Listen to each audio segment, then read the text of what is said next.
В 860 году зима стояла суровая, и над Днепром стелился тяжелый туман. Лед держал реку в железных объятиях, с прибрежных круч тянуло сыростью и дымом печей. Киев в те времена только расправлял плечи, но уже стоял как страж у Великого пути из Варяг в Греки. На торгу толкались заморские гости, звенели ожерелья из стеклянных бус, пахло дегтем, сушеной рыбой и горячим хлебом. В княжеском дворе скрипел снег, и из распахнутых ворот палат валил теплый свет. Там готовился пир, такой же шумный и пахучий, как сама земля под киевскими холмами. В палате мерцали сальные свечи и плясали тени на тесаных столбах.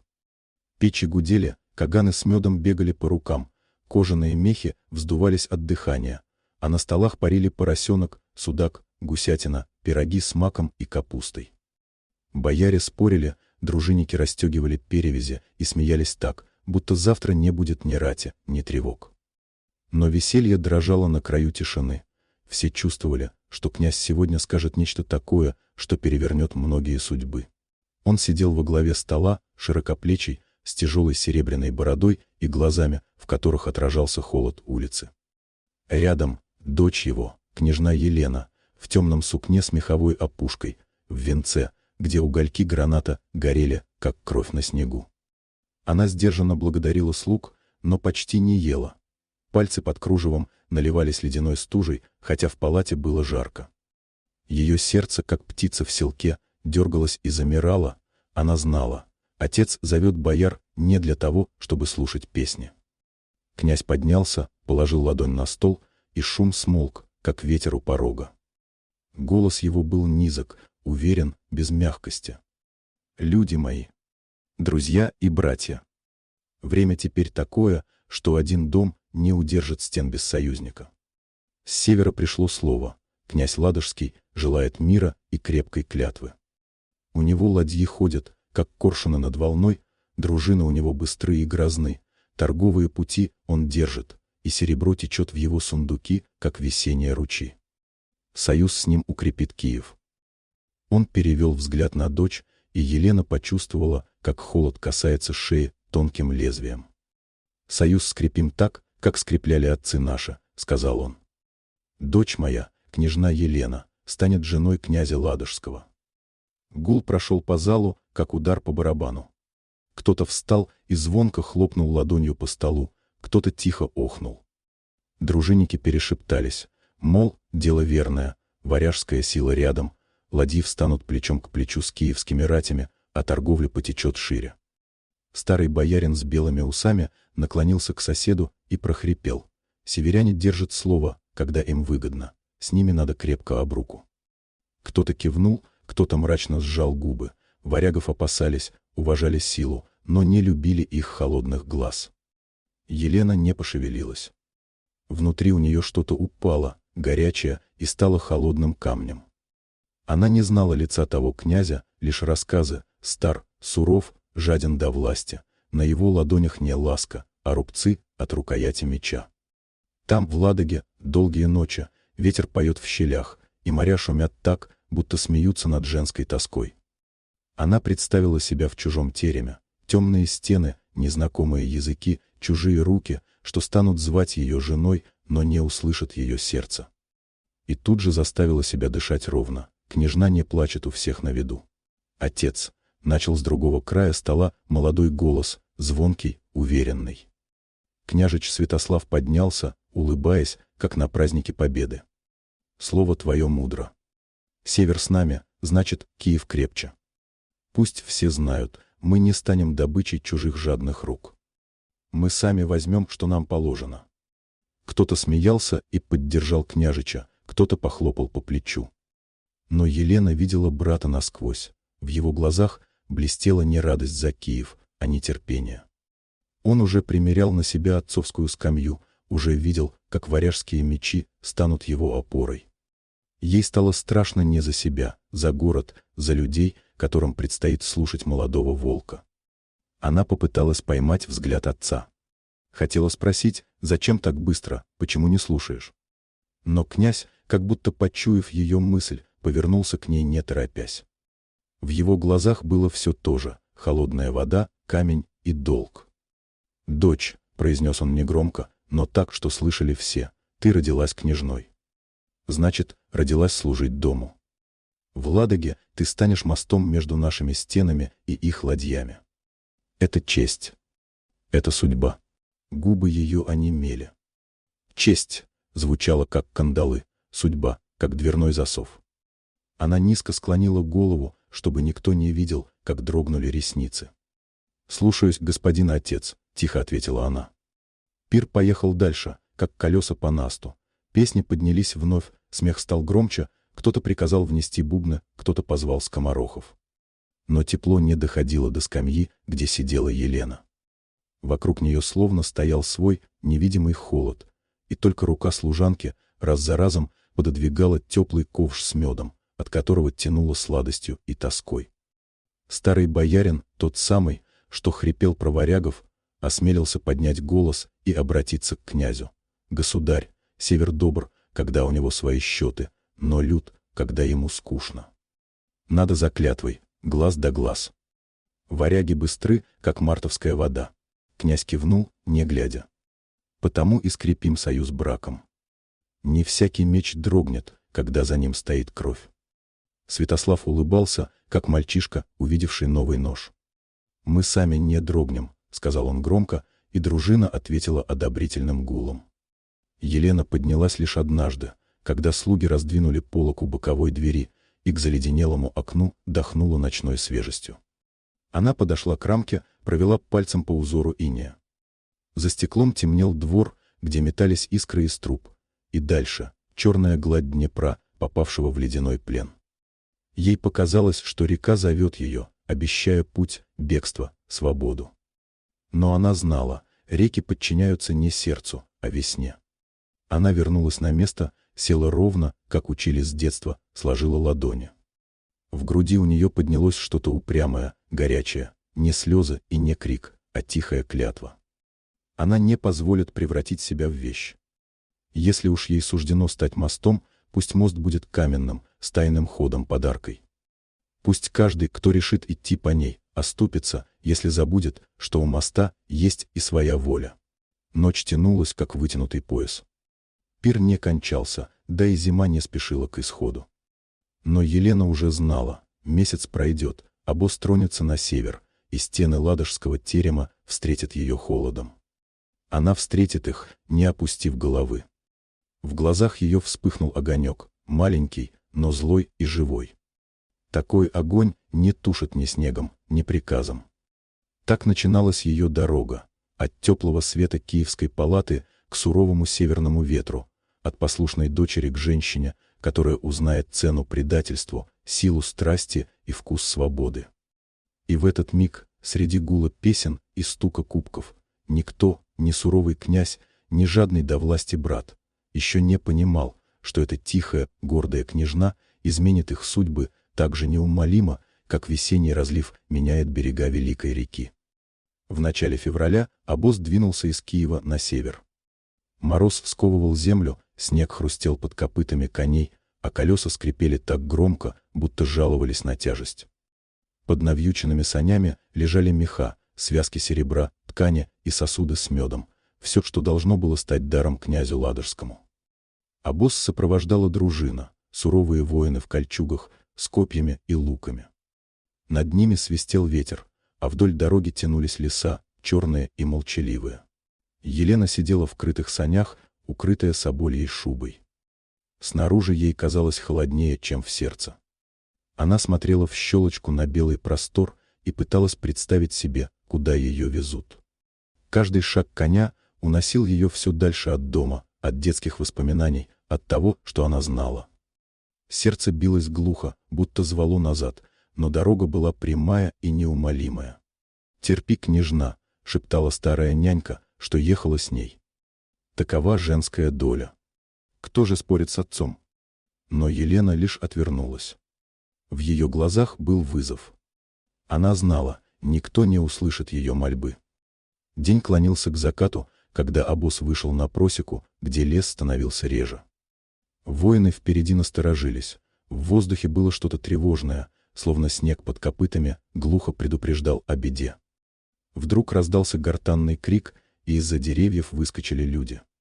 Высокие, широкоплечие, в кольчугах и шлемах, с топорами и щитами, они окружили обоз с обеих сторон. Их боевой клич резал морозный воздух.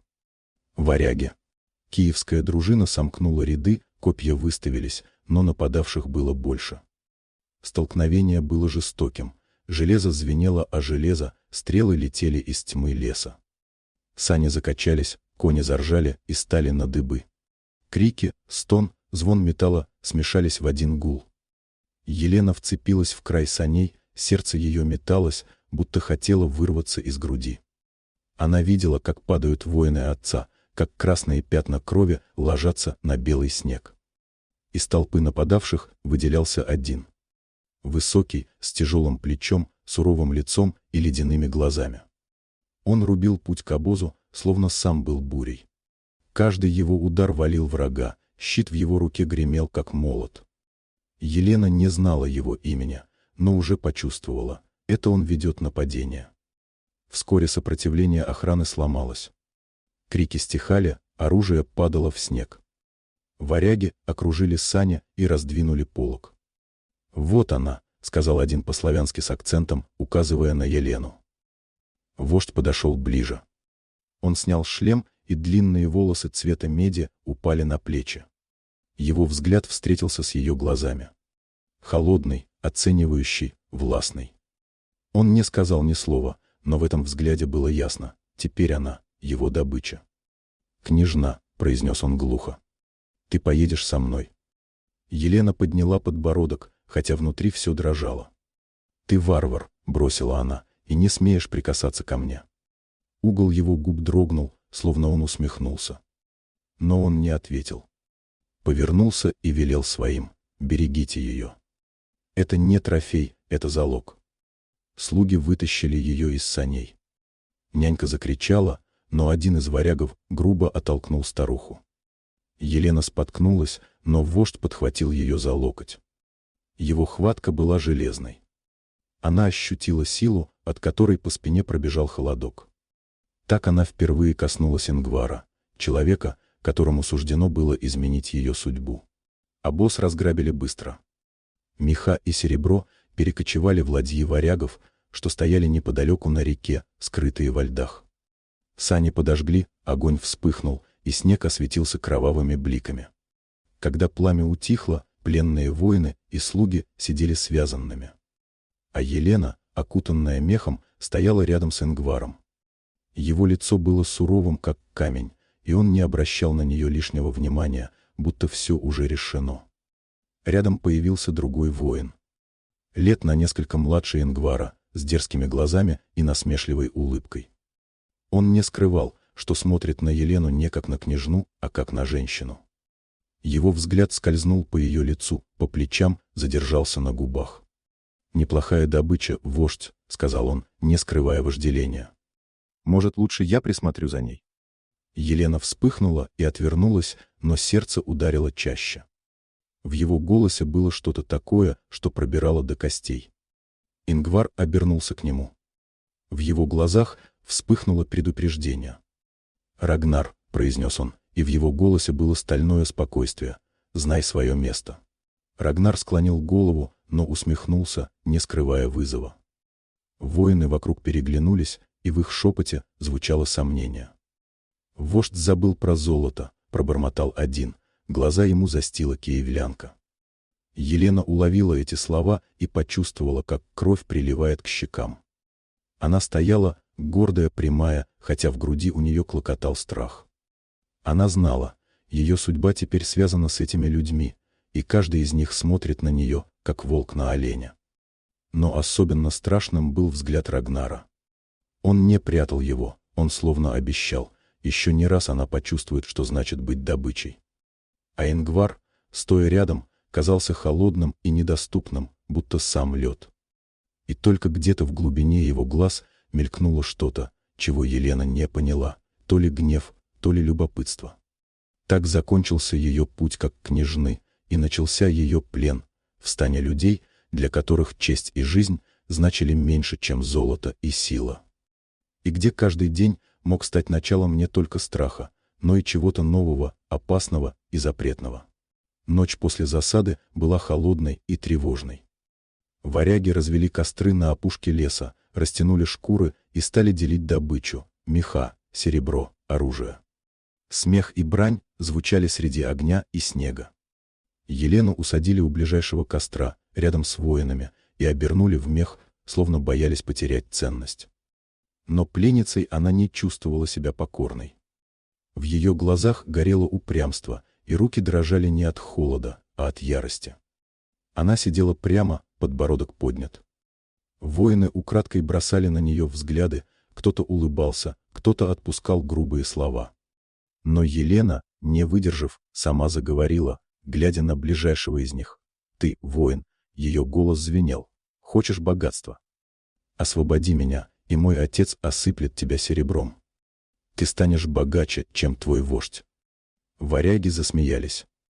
Один, с косматой бородой, хлопнул ладонью по колену. Слышали братья? Киевская княжна покупает свободу. Другой, худощавый, подмигнул Елене. Может, и помог бы. Но твой вождь золото держит крепче, чем женщин. Смех покатился вокруг костра. Елена вспыхнула, но не опустила глаз. «Мой отец не забудет того, кто помог его дочери», — упрямо продолжала она. «Ты можешь стать его человеком, другом самого князя». Тогда в круг вошел Ингвар. Он двигался тихо, но варяги сразу смолкли. Суровый, высокий, в плаще из волчьих шкур, он остановился перед Еленой.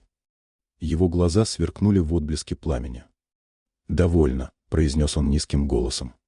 «Ты думаешь, я не вижу твоих игр?» Елена подняла на него глаза. В них была ненависть, но и вызов. «Я говорю правду. Твои воины знают, золото Киева весит больше, чем твои слова». Воины зашептались.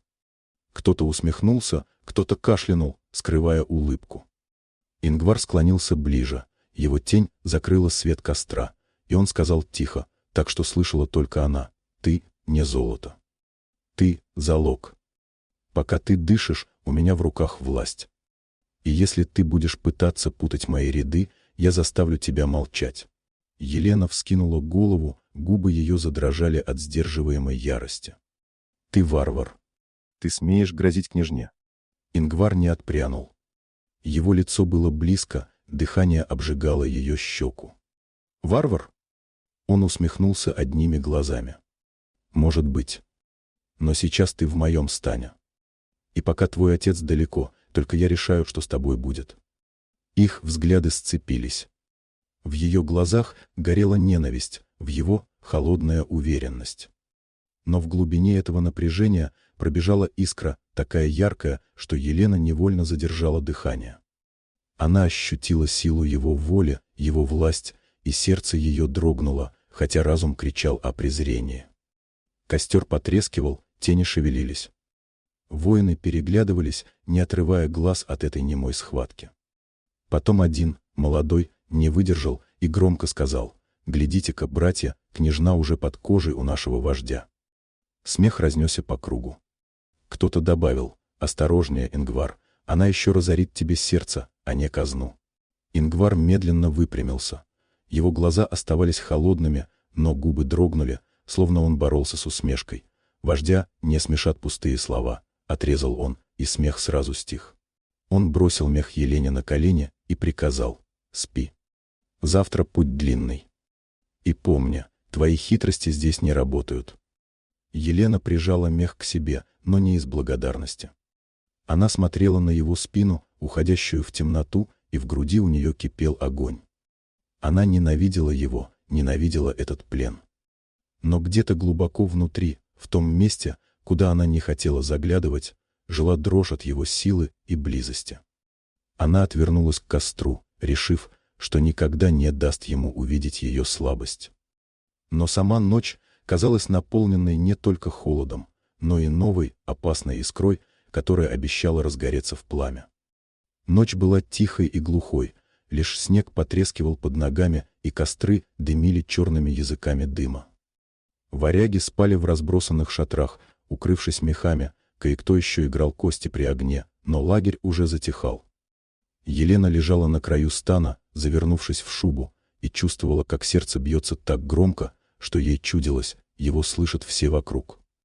Она не могла смириться, не быть ей вещью, которую везут в чужие земли. Сегодня, пока стража сонна, она попробует уйти. Она поднялась, ступая осторожно. Снег скрипел предательски, но никто не окликнул. Елена уже миновала костер, когда из тени вынырнула высокая фигура. Рагнар. Его глаза сверкнули, усмешка была хищной. «Птичка решила лететь?» — прошептал он, схватив ее за локоть. «Летать тебе рано, но крылья я проверю». Она рванулась прочь, но он притянул ее к себе, прижал к дереву. Горячее дыхание ударило ей в лицо, его рука грубо скользнула под мех. «Отпусти!» — зашипела она, но Рагнар лишь рассмеялся, зажимая ее запястье. «Хочу тебя, княжна. Здесь и сейчас». Она билась, как могла, ногти царапали кожу, но он был слишком силен. Его губы потянулись к ее губам, и в этот миг вдруг раздался голос, от которого Елена вздрогнула всем телом: «Рагнар». Тень от костра дрогнула, и рядом возник Ингвар. Его рука стиснула плечо Рагнара, сорвав его с Елены, как зверя с добычи. Рагнар выругался, но острый нож блеснул у его горла. «Ты забываешь, кто вождь», — произнес Ингвар холодно. Рагнар отступил, глядя на него с ненавистью, но спорить не решился. Ингвар же схватил Елену за руку и резко потянул прочь, через ряды костров, пока они не оказались у самого большого шатра, покрытого волчьими шкурами. Он откинул полог и втолкнул ее внутрь. Там было тепло от очага, пахло дымом и кожей. На полу лежали толстые меха, в углу — оружие и кубки. Свет лампы отбрасывал тени на стены из шкур. Елена обернулась к нему, глаза ее горели яростью и страхом. «Ты не лучше его», — выдохнула она. «Ты тоже варвар, и ты тоже хочешь сломить меня». Ингвар шагнул ближе. Его лицо было суровым, глаза темнели, как зимнее море. «Разница в том, что он хотел взять тебя как добычу. А я беру то, что уже мое». Елена ударила его кулаком в грудь. Он едва пошатнулся, ухватил ее запястье и прижал к стене шатра. Она попыталась закричать, но его рот накрыл ее губы, грубо, властно, требовательно. Она билась, извивалась, но чем сильнее сопротивлялась, тем сильнее становился его поцелуй. Жар его тела пробивался сквозь мех, и Елена ощутила дрожь, не похожую на страх. Сердце билось, дыхание сбивалось, и ненависть плавилась, превращаясь во что-то иное. Он поднял ее руки выше головы, удерживая одной ладонью, другой скользнул по ее боку. Елена выдохнула, пытаясь отвернуться, но его губы нашли ее шею. Он укусил ее кожу, и она невольно вскрикнула, то ли от боли, то ли от сладости. «Отпусти!» — прошептала она, но ее голос дрожал и срывался, превращаясь в стон. «Нет», — ответил он глухо. «Ты можешь ненавидеть меня, но твое тело не лжет». Он прижал ее к мехам, и холод земли смешался с жаром его прикосновений. Ее пальцы сами вцепились в его плечи, то отталкивая, то притягивая. Она не понимала, где ее протест, а где желание. Все смешалось: гнев, стыд, жажда. Он целовал ее снова и снова, требовательно, жадно, будто хотел доказать право. Его руки, сильные и грубые, знали, как заставить ее забыть о словах. Елена пыталась сохранить гордость, но ее тело отвечало, предавая разум. «Ненавижу», — прошептала она, но губы ее горели, дыхание сбивалось. «А я хочу тебя», — сказал он резко, и в его голосе было не похоть, а неукрощенная страсть. Мехи под ними сминались, ее сердце билось так, что казалось, шатер дрожит вместе с ним. Она уже не знала, борется ли с ним или ищет его. Ее тело само тянулось к нему, жадное, пылающее, как огонь в очаге. Когда он, наконец, оторвался, в его глазах был мрак, полный желания и власти. Она лежала, запыхавшаяся, волосы ее разметались по меху, губы дрожали. Она хотела закричать, что он враг, что она не покорится. но слова утонули в ее дыхании, в том странном жаре, что наполнил ее до кончиков пальцев. Ингвар медленно поднялся, но его взгляд не отпускал ее. «Ты теперь моя», — произнес он. «Хоть бейся, хоть проклинай, но я не позволю никому другому взять тебя». Он откинул полог шатра и вышел в ночь, оставив ее среди мехов, горячую, дрожащую и растерянную. Елена сжала ладони, но не смогла стереть с себя его прикосновений. В ее сердце бушевал огонь, и она не знала, что страшнее, его власть или ее собственное желание. Дорога тянулась долгой змеей сквозь леса и поля, занесенные снегом. Сани скрипели, варяги шагали рядом, их тяжелые сапоги оставляли глубокие следы в Насте. Елену усадили в крытые сани, но она слышала все, что говорили вокруг. Гортанные слова на их языке, смех, перебранки. Иногда кто-то переходил на ломаный славянский, и эти обрывки фраз доходили до нее яснее. Она старалась сидеть прямо, с высоко поднятой головой, но внутри все бурлило. Мысль о том, что ее тащат в суровый север к чужому мужу, была невыносима.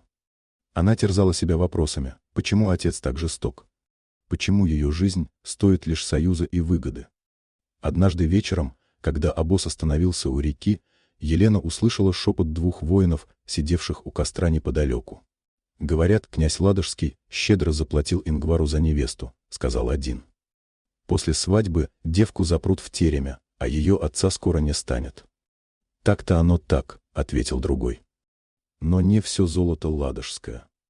Киевский княжич сам просил помочь. Ему и выгодно, отец его стар, пора бы уж место уступить». Елена замерла, ледяной холод пробежал по ее телу. Она стиснула мех на груди и едва не задохнулась от услышанного. Позже, когда варяги улеглись спать, а лагерь стих, полог ее шатра откинулся. Вошел Ингвар. Его тень заслонила свет костра, лицо казалось еще суровее. «Ты слышала?» — сказал он низким голосом. Это не был вопрос. Елена вскочила. Ее глаза блестели в полумраке. «Это правда?» — выдохнула она. Они сказали, что «мой брат». Ингвар подошел ближе. Его взгляд был твердым, без тени жалости. «Твой брат сам позвал ладожских людей. Он предложил им тебя. После свадьбы ты оказалась бы в темнице. А твой отец лишился бы трона и головы». Елена отшатнулась, словно удар приняла в грудь. «Нет», — прошептала она. «Нет, это ложь. Он мой брат, он», — Ингвар качнул головой. «Брату нужна власть. Женщина для него — лишь монета. Он решил продать тебя за свою корону». Елена закрыла лицо руками. Слезы жгли глаза, но она упрямо не позволяла им течь. Она слишком горда, чтобы плакать при нем. «Почему ты мне это говоришь?» — прошептала она, чтобы унизить еще больше. Ингвар присел на край меха, нависая над ней. Его голос был глухим, но в нем слышалось странное напряжение. «Чтобы ты знала, на кого гнев направлять. Я — варяг. Я беру то, за что мне платят. Но предал тебя не я. Предал твой род». Елена медленно опустила руки. В ее глазах сверкала боль и ненависть. «Ты все равно варвар. Но он кровь моя». Ее голос дрогнул. И он готов был убить нас обоих. Ингвар смотрел на нее, и в его взгляде мелькнуло что-то человеческое. Может быть, сожаление, может, уважение к ее силе. Но он не сказал ничего утешительного. Только произнес: «Запомни это, княжна. В этих землях верить нельзя никому. Даже тем, с кем делишь хлеб и кровь». Он поднялся и вышел, оставив ее в шатре одну. Елена долго сидела неподвижно, сжимая мех так, что костяшки пальцев побелели. Мысли бились в голове, как птицы о решетку. Ее брат — предатель. Ее семья — ловушка. Отец — слепой игрок, который бросил ее в руки врагам. Она поняла, назад дороги нет. Все, что у нее осталось — ее воля и ее сердце, которое не должно податься ни брату, ни варягам, ни холодным снам Ладоги. Слезы наконец прорвались, скатились по щекам, но Елена вытерла их ладонью. Она сидела прямо, упрямая и гордая, и клялась себе, даже если все вокруг рушится, она не позволит никому сломить ее до конца. Дорога вела все дальше на север. Снег ложился плотным ковром, и воздух становился суше и холоднее. Варяги шагали, переговариваясь, воины смеялись над шутками, делили вяленое мясо и хлеб. Елена сидела в санях, укрытая мехами, и молчала, но внутри у нее зрело новое чувство. Отчаяние сменилось упрямством. Она поняла, единственное оружие, что у нее осталось, — ее красота.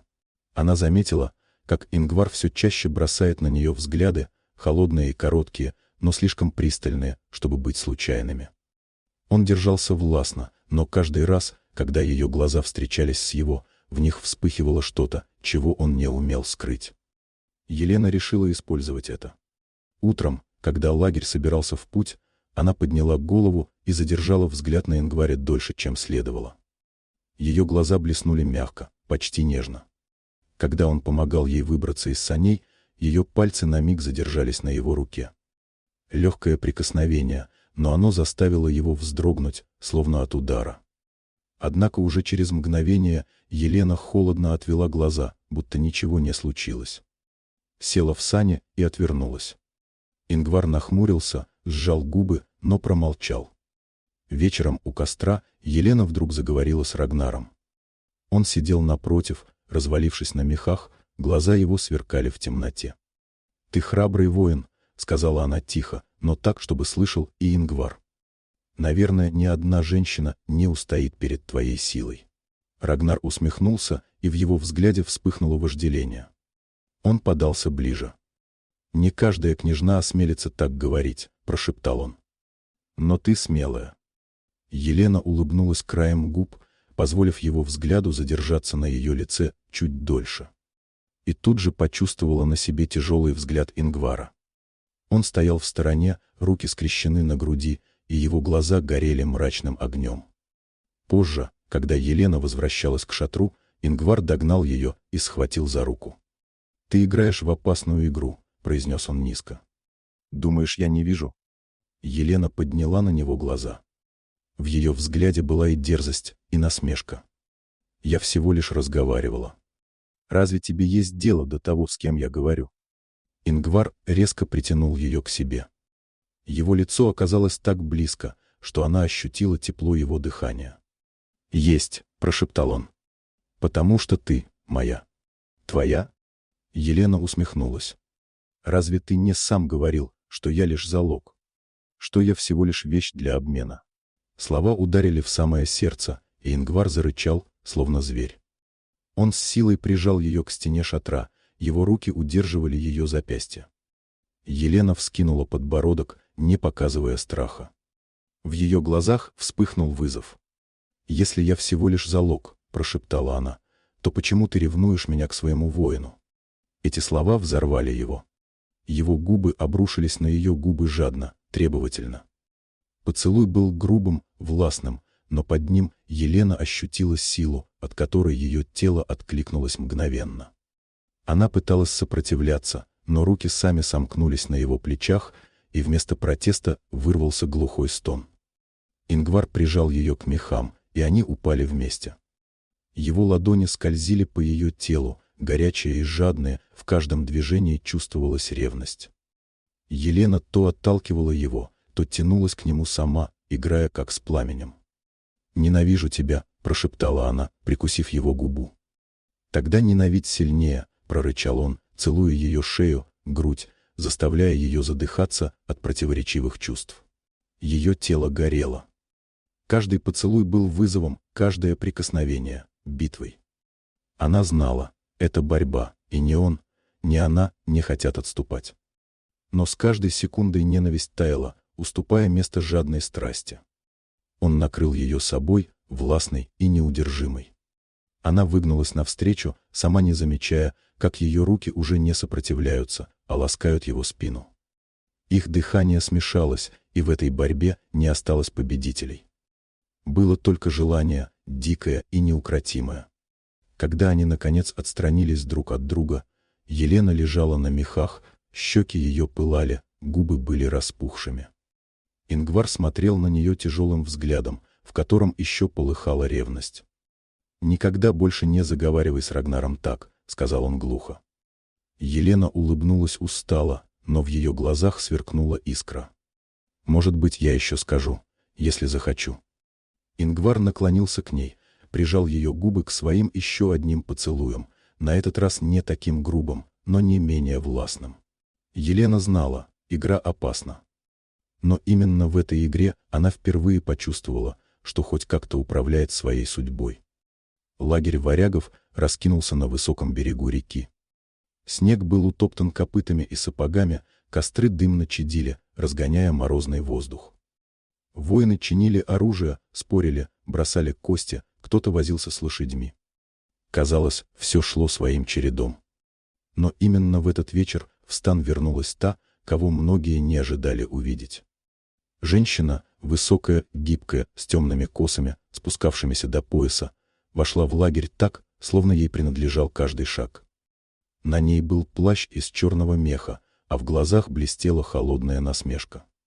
Ее звали Астрид, и все знали, она наложница Ингвара, женщина, умевшая держать его при себе долгие зимы. Варяги приветствовали ее кивками, кто-то даже шутливо пробормотал: «Теперь наш вождь снова станет слушать разум, а не сердце». Она прошла мимо них, не отвечая, и направилась прямо к шатру Ингвара. Внутри же сидела Елена, склонившись над чашей с водой. Она мыла руки после ужина и думала о том, как странно изменилось ее положение. Еще недавно она была княжной в палатах, а теперь пленница, вынужденная делить воздух и еду с варягами.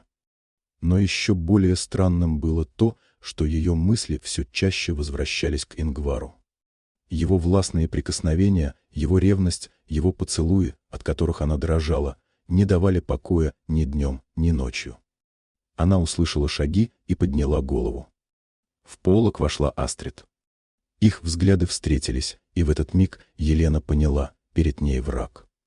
«Значит, ты та самая княжна из Киева», — произнесла Астрид по-славянски с акцентом. «Та, ради которой Ингвар забыл обо всем на свете». Елена встала, выпрямившись. «Я не выбирала этого плена», — ответила она твердо.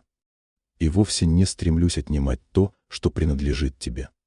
Астрид рассмеялась, но в ее смехе звенела сталь. «Ты наивна, девочка. Ингвар не любит. Он берет то, что ему интересно, пока не присытится. Я знаю его лучше тебя. Когда он насытится тобой, он бросит тебя в снег, как брошенную кость». Слова ударили больнее, чем острейший нож. Елена попыталась не показать, что они задели ее. «Если так, — холодно сказала она, — то почему ты сама вернулась?» Глаза Астрид сверкнули. «Потому что я умею ждать. Я знаю его слабости, знаю, как вернуть его себе. А ты лишь игрушка». Елена хотела ответить, но слова застряли. Она поняла, Астрид опасна не только красотой, но и умом. Эта женщина привыкла бороться за место рядом с вождем, и борьба эта не раз оканчивалась чужой кровью. Астрид шагнула ближе и тихо добавила: «Запомни, княжна, ты пленница. Не строй из себя равную». Она развернулась и вышла, оставив Елену с тяжестью на сердце. Позже, когда костры уже догорали, Астрид подошла к Рагнару. Он сидел у огня, точил меч и бросал злые взгляды в сторону шатра Ингвара. Женщина села рядом, так близко, что ее плечо коснулось его руки.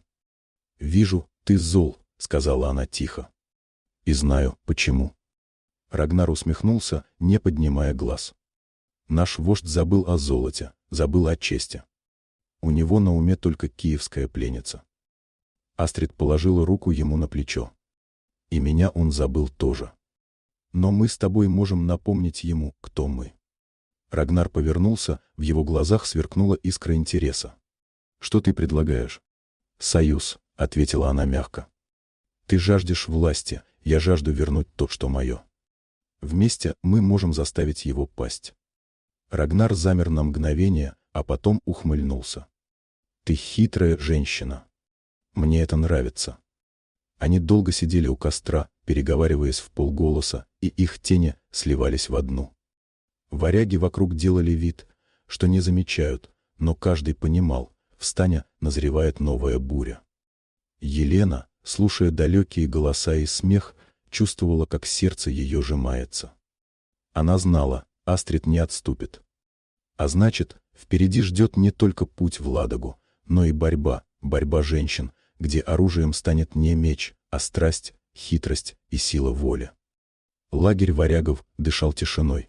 Снег тихо оседал накрытые шкурами шатры, костры догорали, и только редкие голоса стражей нарушали покой. Но внутри этого кажущегося спокойствия зрела буря.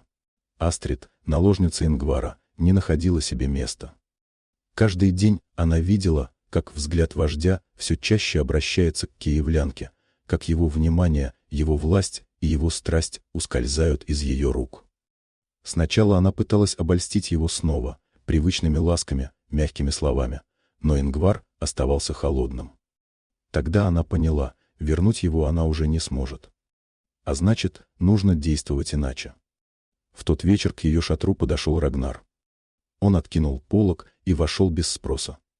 Высокий, широкоплечий, с насмешкой в глазах, он остановился напротив нее и небрежно скрестил руки на груди. «Ты злишься, женщина», — сказал он. «Я вижу это каждый день. Ингвар бросил тебя ради пленницы». Астрид подняла на него глаза. В ее взгляде была гордость, но и опасный огонь. Он ослеп. Варяги должны помнить, что вождь живет не ради женщины, а ради добычи. Но он забыл. Рагнар усмехнулся, подошел ближе. «Тогда зачем сидишь сложа руки? Если я стану вождем, мне нужна умная женщина рядом. Ты могла бы быть свободной, а не игрушкой, которую держат при шатре, пока не надоест». Его слова зажгли в ней искру. Свобода — слово, о котором она мечтала, но не смела говорить.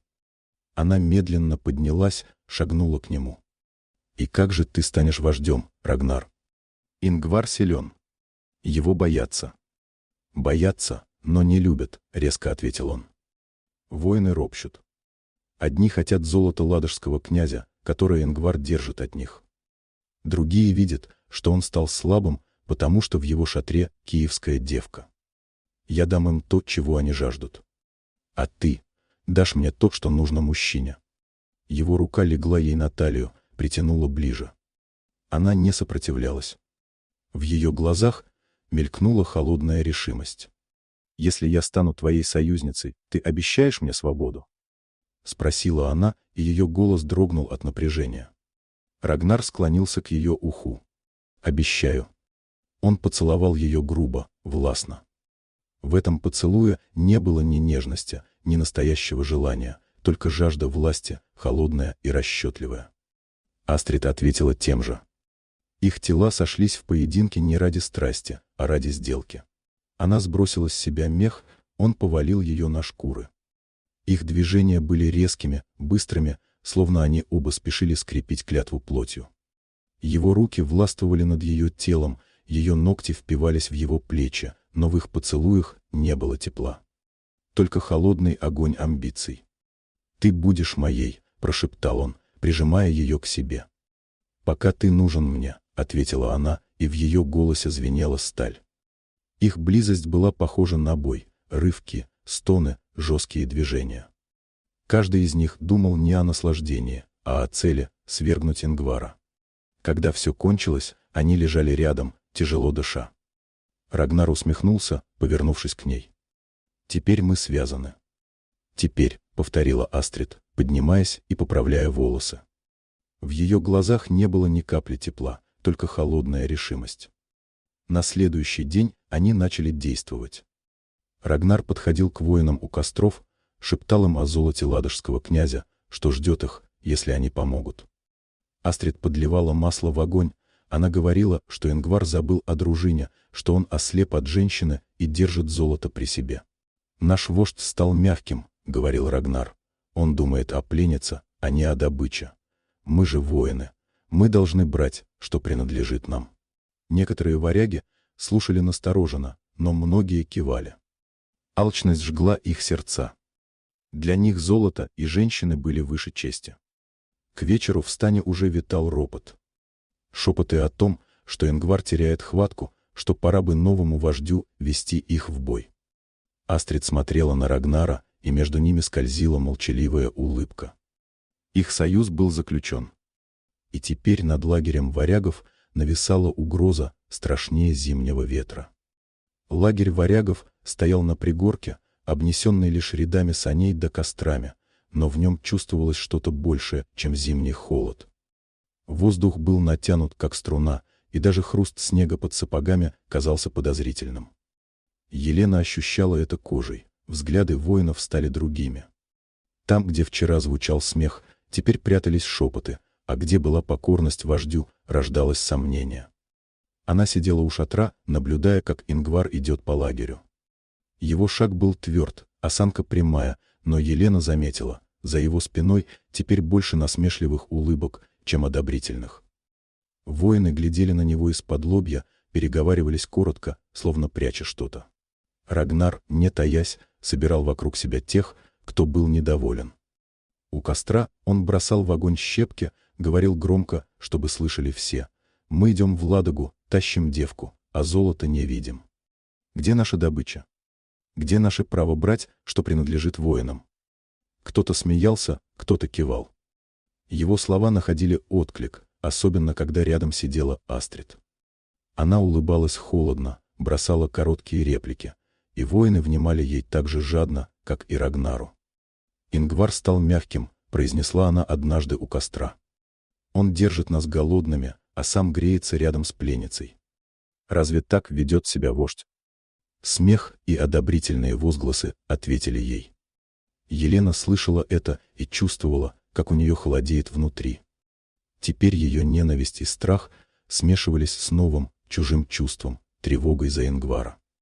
Она понимала, если его свергнут, ее ждет не свобода, а худшая участь. На следующий день напряжение стало явным. Ингвар раздавал приказы, и каждый его шаг встречал замедленным движением, тяжелым взглядом. Один из воинов, раньше послушный, теперь нарочно делал все с ленивой усмешкой, глядя прямо ему в глаза. Другой отказался выполнить приказ сразу. «Подожду, пока скажет новый вождь». Ингвар не показывал гнева. Он лишь сжимал кулаки, а в глазах его вспыхивал ледяной огонь. Но Елена видела, заговор крепнет. Ночью, когда лагерь стих, она подошла к нему в шатре. Его меч лежал рядом, рука на рукояти, будто он ждал удара и во сне. Елена остановилась у входа, ее голос дрожал, но она заставила себя говорить: они шепчутся. Они хотят бунта. И если они поднимутся, я погибну вместе с тобой. Ингвар поднял голову, посмотрел на нее долгим взглядом. В его лице не было страха, только мрачная решимость. «Я знаю», — ответил он. «Но пусть попробуют. Пока я дышу, никто не возьмет ни тебя, ни мою власть». Она хотела возразить, но слова застряли. Впервые за эти дни Елена поняла, ее судьба связана с ним так крепко, что падение одного станет гибелью другого. За стенами шатра слышались приглушенные голоса, смех, шаги. Воины делили лагерь уже не кострами, а верностью. Елена сжала мех на груди, ее сердце билось часто. Она знала, буря готова сорваться. И только исход этой борьбы решит, останется ли у нее шанс на жизнь, или ее ждет холодная бездна северной дороги. Снег скрипел под сапогами, костры дымили, а напряжение в лагере было таким густым, что его можно было резать ножом.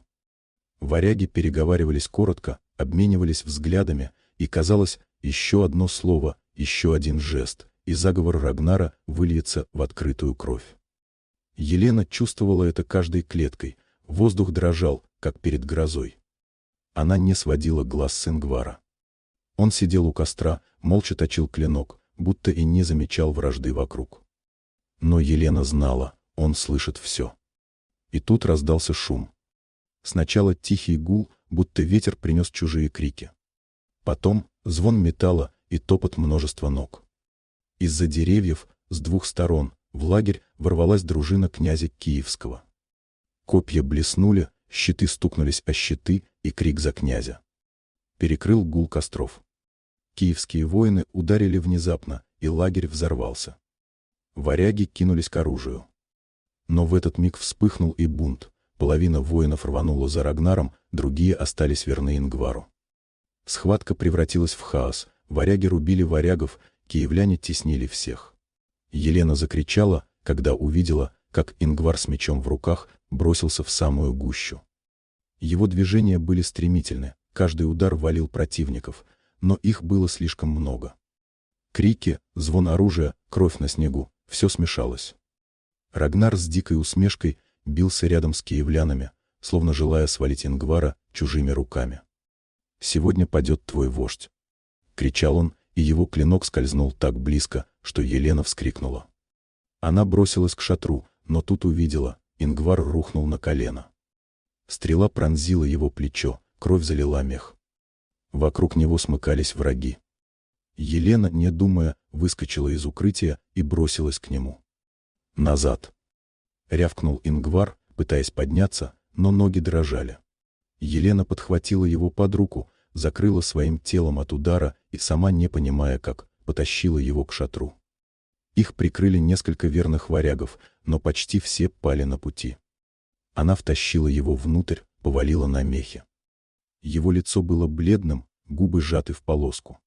«Молчи!» — приказала она, сама не зная, откуда взялся этот голос. Она сорвала с себя край платья, рванула ткань и прижала к ране. Кровь сочилась горячая, он застонал, зубы стиснулись. «Княжна!» — прохрипел он. «Зачем?» «Беги, замолчи!» — повторила она, слезы горели в глазах. «Я не оставлю тебя». Он смотрел на нее, и впервые в его взгляде не было ни холода, ни власти. Только боль и удивление. Елена перевязала рану, ее пальцы дрожали, когда она проводила рукой по его груди, останавливая кровь. Он поймал ее руку, крепко сжал. «Ты безумна», — сказал он хрипло. «Но твоя безумная смелость горячее любого пламени». Елена склонилась к нему, ее губы коснулись его лба, щеки. Слезы капали на его кожу. Он поднял голову, и их губы встретились. Сначала робко, как прощание, но затем жадно, как жизнь, вырванная у самой смерти. Их поцелуй был горьким от крови, но в нем было все — отчаяние, нежность, жажда. Его рука обняла ее, притянула ближе. Она легла на него, чувствуя его силу даже сквозь слабость. Его дыхание было тяжелым, но горячим, его пальцы скользнули по ее спине, и она поняла — он жив, он рядом. Она целовала его снова и снова, как будто этим могла удержать. Он отвечал все слабее, но с каждой секундой все более отчаянно. «Елена», — прошептал он. «Никогда не думал, что женщина может быть сильнее дружины». «А я никогда не думала, что варвар может быть ближе крови», — ответила она, и в ее голосе был стон и смех одновременно. Они слились в долгом поцелуе, ее руки ласкали его лицо, его волосы, будто запоминали каждую черту. Между ними не было теперь ни пленницы, ни вождя. Только двое, связанные кровью и страстью. Но шум снаружи нарастал. Тяжелые шаги, крики. Полог шатра рванули. Внутрь ворвались киевские воины. Их щиты и мечи заслонили все. «Вот она, княжна!» — закричал один. Руки схватили Елену, подняли с мехов. Она закричала, пытаясь вырваться. Другие воины подняли Ингвара, связали его руки. «Нет!» — закричала она. «Не смейте! Он спас меня!» Но их не слушали. Война не знала жалости. Елену и Ингвара вывели в ночь, где снег был залит кровью. Лагерь пылал, варяги гибли или сдавались. Рагнар стоял среди победителей, глаза его сверкали злорадством. Елену вели вперед, сердце ее рвалось. Она обернулась и увидела, как Ингвар, закованный, смотрит на нее. Их взгляды встретились, и в них было все — клятва, страсть, обещание. Они оба знали — плен — не конец. Но с этого дня их судьбы окончательно сплелись в одно. Киев встретил их шумом и холодом. На заиндевелых стенах сидели дозорные, а под воротами толпился люд, желая увидеть пленников. Воины князя вели их цепью, варягов со связанными руками, измученных и окровавленных. Среди них шел Ингвар, высокий и прямой, несмотря на кровь, засохшую на плечах. Его лицо было спокойно, глаза горели тем же упрямым огнем, что и в бою. Рядом вели и Елену, хотя ее держали не в оковах, а под охраной. Народ шептался, княжна вернулась. Жива. А кто этот чужеземец рядом? Их привели в княжеские палаты.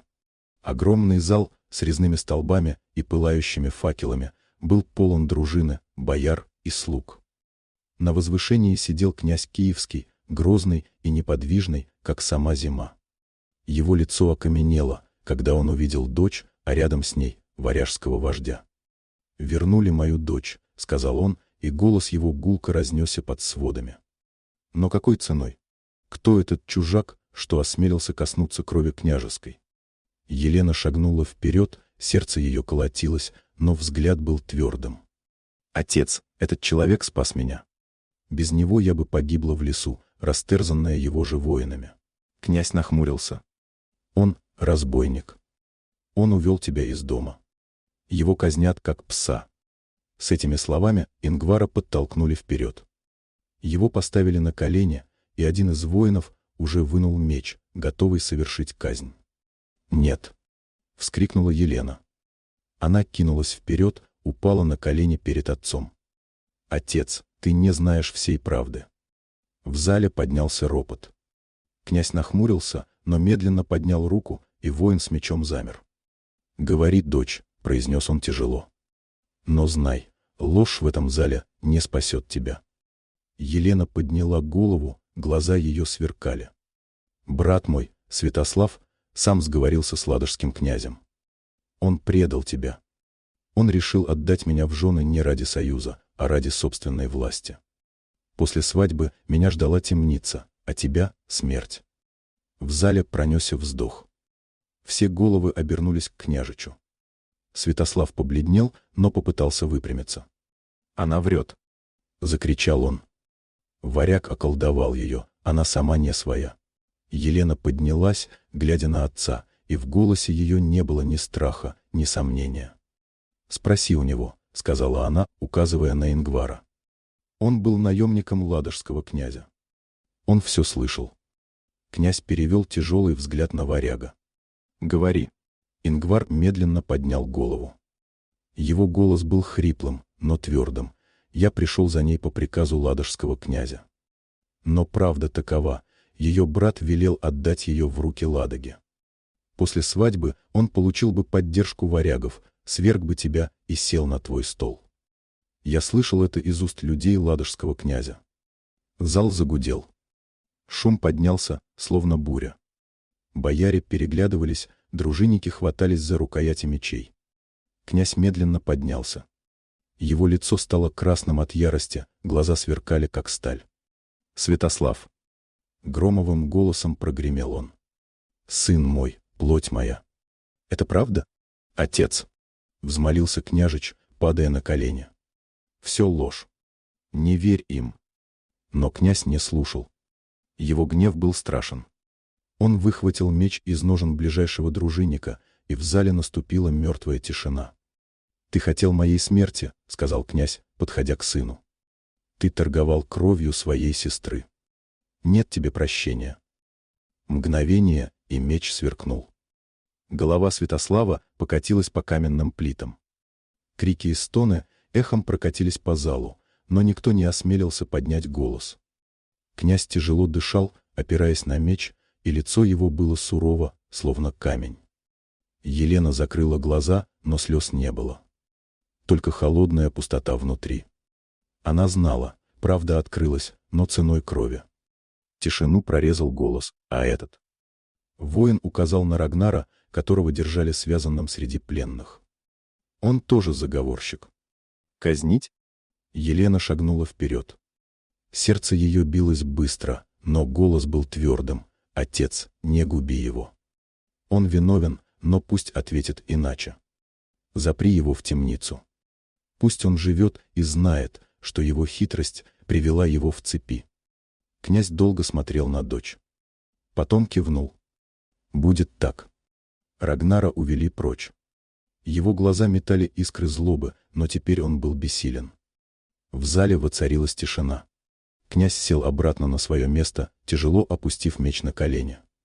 «Суд свершен», — сказал он. «Предатель мертв. Враг в цепях. Но остается вопрос, что делать с этим варягом?» Он указал на Ингвара. Воины придвинулись ближе, готовые снова поднять меч. Но Елена бросилась вперед, обняла Ингвара, словно готовая заслонить его собой. «Он спас меня», — сказала она громко. «Он мог отдать меня, но не сделал этого. Его руки в крови, но без него я бы не стояла здесь». Князь долго молчал, и весь зал затаил дыхание. Его взгляд был холоден, но в нем мелькнула искра. «Я подумаю», — сказал он наконец. «Пока пусть он останется жив». Елену и Ингвара увели из зала. Она шла рядом с ним, сердце ее все еще дрожало, но теперь в нем было не только страх, но и надежда. Суд не стал концом. Все только начиналось. Прошло несколько дней с того страшного суда. В княжеских палатах было шумно, решали дела, принимали послов, обсуждали казнь предателя. Но для Елены все вокруг словно погрузилось в туман. Она жила лишь мыслью о том, что Ингвар все еще сидит в темнице, закованный, ожидая своей участи. В один из вечеров она решилась.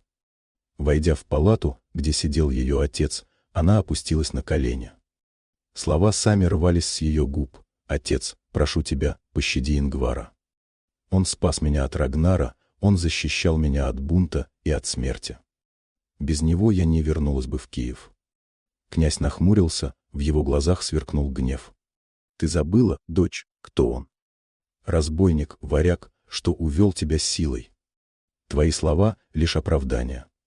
Если я оставлю его живым, завтра каждый чужак подумает, что может поднять руку на мою землю и остаться без наказания. Но он другой», — воскликнула Елена. «Он не предал меня, не предал тебя. Его оружие было против врагов, а не против нас». Князь резко поднялся.